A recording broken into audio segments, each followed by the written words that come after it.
अस्सलामु अलैकुम वरहमतुल्लाहि वबरकातुहू। सो प्यारे बच्चों, कैसे हैं? उम्मीद करता हूँ आप तमाम बच्चे खैर वाफियत से होंगे। प्यारे बच्चों, आज है 1 जनवरी और आज से आप लोगों का स्टार्ट होता है क्रैश कोर्स है वर्ष 2026 वस्तानिया एग्ज़ाम। इसी क्रैश कोर्स में हम आपको वो इम्पोर्टेंट क्वेश्चन करवाएंगे जो आपके एग्ज़ाम के अंदर आएगा। ऑल सब्जेक्ट का क्रैश कोर्स लॉन्च हो चुका है। आज 1 जनवरी से इंशाअल्लाह ये पूरा मंथ आपका चलेगा, यानी कि 30 दिनों का ये क्रैश कोर्स होने के लिए जा रहा है। और इसी क्रैश कोर्स के अंदर से आपके एग्जाम के अंदर सवाल आएगा, तो एक भी क्वेश्चन को आपको मिस नहीं करना है। सदाए वक्त एकेडमी के द्वारा आ गया है बेहतरीन क्रैश कोर्स आप तमाम स्टूडेंट्स के लिए फ्री ऑफ कॉस्ट में। इसलिए जितने भी स्टूडेंट वर्ष 2026 में वस्तानिया एग्ज़ाम देने के लिए जा रहे हैं उन तमाम को यह वीडियो शेयर कर दीजिए और उन तमाम को इस चैनल का लिंक है शेयर कर दीजिए, ताकि वो भी आपके साथ साथ फ्री ऑफ कॉस्ट में क्रैश कोर्स की तैयारी कर पाए और वस्तानिया एग्ज़ाम वर्ष 2026 में बेहतरीन से बेहतरीन मार्क्स ला पाए। ठीक प्यारे बच्चों, तो चलिए फटाफट क्लास को शुरू करते हैं। देखिए प्यारे बच्चों, ये जो सबसे पहले मैं आपको बता रहा हूँ, ये जो नोट्स से तैयार किया गया है, ये सदाए वक्त एकेडमी के द्वारा ये नोट्स से तैयार किया गया है।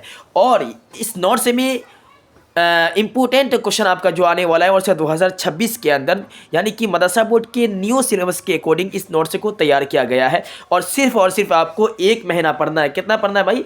1 महीना आपको पढ़ना है और इसी में से 1 महीने में आपका जो है 90+ मार्क्स आएगा आपका ऑल सब्जेक्ट के अंदर। ये सदाए वक्त एकेडमी की गारंटी है अगर आप इनकी बातों पर अमल कर लेते हैं। ठीक प्यारे बच्चों, तो चलिए फटाफट क्लास को शुरू करते हैं।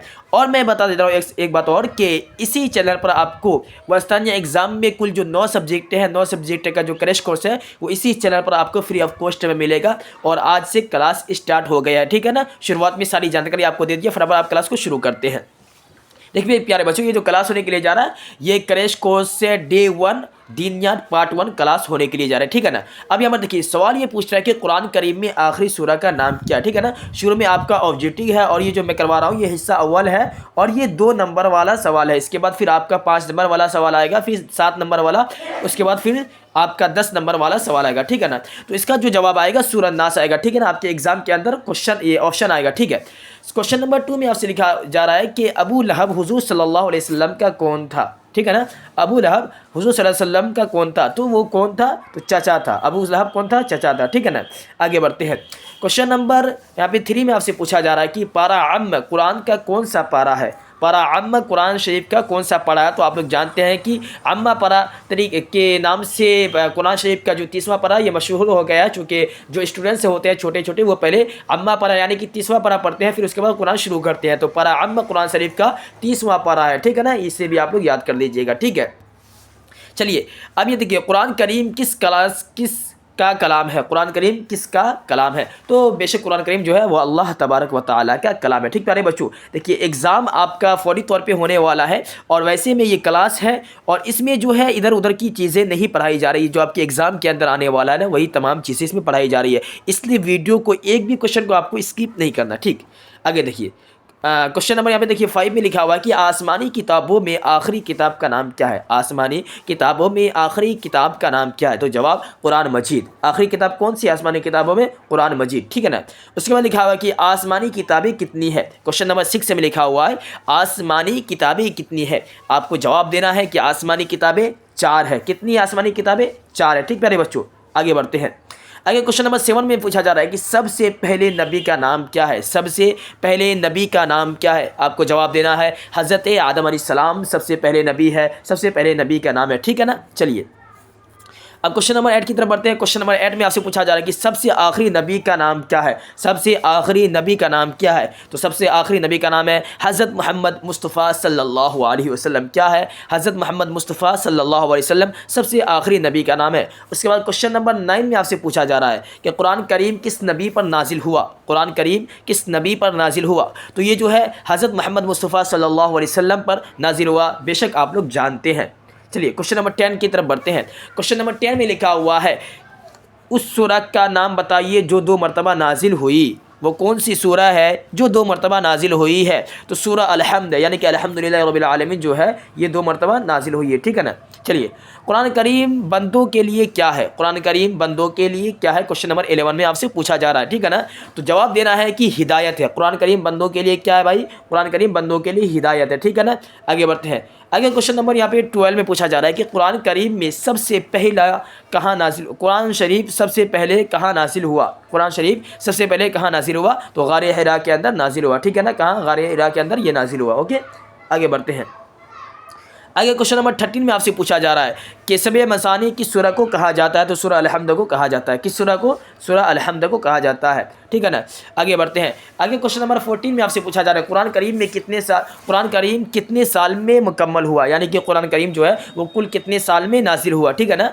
तो आपका यहाँ पे राइट आंसर आएगा 23 साल में। कितने साल में? 23 साल में ये आपका राइट आंसर आ जाएगा, ठीक है। इसको भी लिख लीजिएगा। उसके बाद क्वेश्चन नंबर यहाँ पे देखिए 15 में आपसे पूछा जा रहा है कि लेकर कौन फरिश्ते आते थे? यानी कि कुरान शरीफ को कौन से फरिश्ते लेकर आते थे, ठीक है ना। तो आपको जवाब देना है हज़रत जिब्राइल अलैहिस्सलाम। कौन से फरिश्ते? हज़रत जिब्राइल अलैहिस्सलाम कुरान शरीफ को लेकर आते थे, ठीक प्यारे बच्चों। देखिए, ये बहुत ही ज़्यादा इंपॉर्टेंट क्लास होने के लिए जा रहा है और ये जो है आज आपका डे 1 है, यानी कि जनवरी आज पहला दिन है, डे 1 है।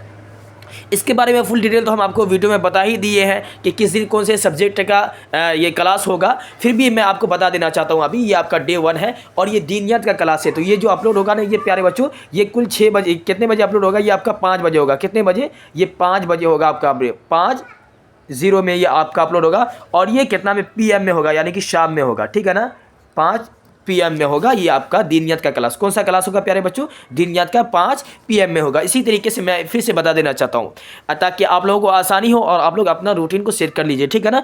उसके बाद जो क्वेश्चन बाकी है वो तो आपको कराएंगे ही, ठीक है ना। उसके बाद देखिए आपका उसके बाद आता है कौन सा क्लास? तो भाई उर्दू का क्लास आता है। कौन सा आता है? उर्दू का क्लास आता है, ठीक है ना। तो ये जो उर्दू का आपका क्लास होगा ये कितने बजे अपलोड होगा भाई? तो ये 6 बजे होगा, ये भी शाम में होगा, यानी कि 6 बजे शाम में आपका ये उर्दू का क्लास अपलोड हो जाएगा। 1 मिनट रुकिए, 6 बजे शाम में आपका उर्दू का क्लास अपलोड हो जाएगा। 6 PM में। कितना में? 6 PM में आपका ये उर्दू का क्लास अपलोड हो जाएगा, ठीक है ना। इसी तरीके से आपका बचता है अब यहाँ पे मैथ का क्लास, ठीक है ना। मैथ का क्लास ये बहुत सारे बच्चों का सवाल रहा था, ठीक है ना। देखिए हाथ से लिख रहा हूँ इसलिए लिखा नहीं जा रहा, ठीक है ना। मैथ का क्लास तो ये भी आपका होगा शाम में ही होगा। ये कितने बजे शाम में अपलोड होगा प्यारे बच्चों? तो ये 7 बजे होगा। कितने बजे होगा? 7 बजे होगा, ठीक है ना। 7 बजे शाम में होगा, ये भी शाम में ही होगा। 7 बजे शाम में आपका मैथ का अपलोड हो जाएगा 7 PM में, ठीक है ना। समझ गए? उर्दू कितने बजे होगा? 6 बजे होगा। हिंदी कितने बजे? हिंदी का भी नहीं लाए क्योंकि हिंदी सुबह में होगा। और इसी तरीके से दीनियात कितने बजे होगा? तो वो 5 बजे होगा। इसी तरीके से मैथ का आपका जो होगा वो 7 बजे शाम में होगा, ठीक है ना। तो ये 3 जो बेस्ट क्लास है इसके लिए आप लोग बेसब्री से इंतज़ार कीजिएगा और पूरी तरीके से तैयार रहिएगा। और एक बात, क्लास शुरू होने से पहले आप लोग क्या कीजिएगा कि ठंडी का समय है, कोई ऐसी जगह बैठ जाइए जहाँ बच्चों की आवाज़ ना हो, जहाँ पे आपको कोई डिस्टर्ब करने वाला ना हो। और इसी तरीके से 2 कापी आप लोग अपने पास लेकर बैठ जाइएगा, ठीक है ना। 2 कापी रखना ज़रूरी है ताकि जो क्वेश्चन इंपॉर्टेंट होगा वहाँ पर आपको लिखने के लिए कहा जाएगा तो उससे आप लोग लिख भी पाएंगे, ठीक है ना। इस वीडियो में तो मेरा फेस नहीं दिख रहा है, इंशाअल्लाह जो आने वाली क्लास रहेगी उन तमाम में मेरा फेस दिखेगा और बेहतरीन से आप लोग मज़े में क्लास कीजिएगा, ठीक प्यारे बच्चों। तो चलिए आज की इस क्लास को यहीं पे समाप्त करते हैं। और एक बात कि जितने भी आपके फ्रेंड लोग हैं ज़रूर इस क्लास को इस वीडियो को शेयर कर दीजिएगा, ठीक है ना, कि ताकि आपके तमाम फ्रेंड लोग इस वीडियो को, इस क्लास को ज्वाइन कर ले और आपके साथ साथ वो भी फ़ायदा उठा ले, ठीक है ना। और अगर आप लोग क्रैश कोर्स के लिए बेसब्री से इंतज़ार कर रहे हैं और आप लोग चाहते हैं कि मुकम्मल क्रैश कोर्स आपको फ्री ऑफ कॉस्ट में मिले ऑल सब्जेक्ट का वस्तानिया एग्जाम वर्ष 2026 का, तो आप लोग इस वीडियो के अंदर कुछ ना कुछ ज़रूर कमेंट कीजिएगा, ठीक है ना। तो चलिए आज की इस क्लास को यहीं पे समाप्त करते हैं, फिर मिलते हैं नेक्स्ट क्लास में। तब तक के लिए खुदा हाफिज़, अस्सलाम वालेकुम।